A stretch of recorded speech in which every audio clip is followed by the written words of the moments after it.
Bapak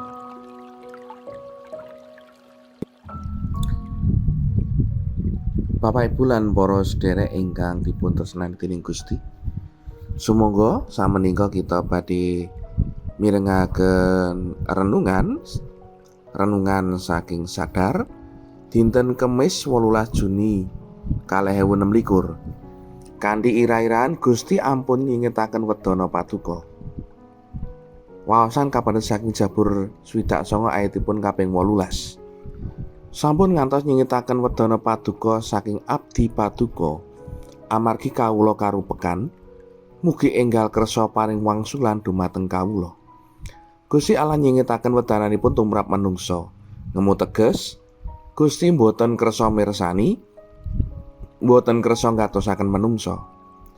Kawontenan mekaten saged kelampahan awit manungsa mboten ngatosaken pangandikanipun Gusti menapa dene mboten purun nindakaken dawuh-dawuhipun kanthi gumulungi manah.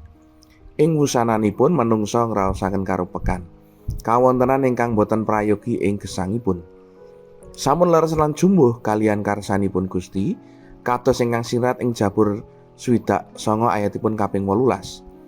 Rikala manungsa ing kahanan karupekan, manungsa nyenyuwun dumateng Gusti, saged Gusti boten nyingetaken wedananipun. Kosok wangsulipun saged Gusti mirsani ngatosaken dumateng manungsa ingkang gesang ing karupekan.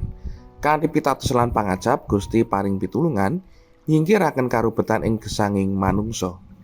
Lan candhakipun manungsa saged luwar saking karubetan lan ngraosaken lodang ing manahipun, boten rumaos besesek malih.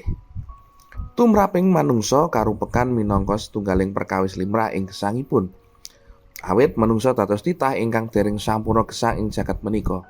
Tasih saged ketaman sesakit, ekonomi ingkang jumpen, brayat nandhang cecongkrahan, menapa dene rejeki karaosaken seret. Tumraping tiyang pitados kahanan ingkang mekaten ampun ngantos dados dadakan nebih kalian Gusti. Nanging sewalikipun saged dados pamecut saya celak kalian Gusti, gesang nindakaken dawuh-dawuhipun Gusti, tuwin setya tuhu nderek Gusti. Gusti Allah menika saestu Gusti Allah ingkang Maha Asih tumraping manungsa saha sedaya titah. Rikala ing karibetan lan manungsa sowan ing ngarsanipun Gusti, perkawis menika dados lampah ingkang leres, dados solusi utawi margining pangluaran. Mila rikala ketaman ing karibetan prayogi saged saya kenceng ing pandonga, ugi saya celak serawunganipun kalian Gusti Allah kasuwargan inggih ing asmanipun Gusti Yesus.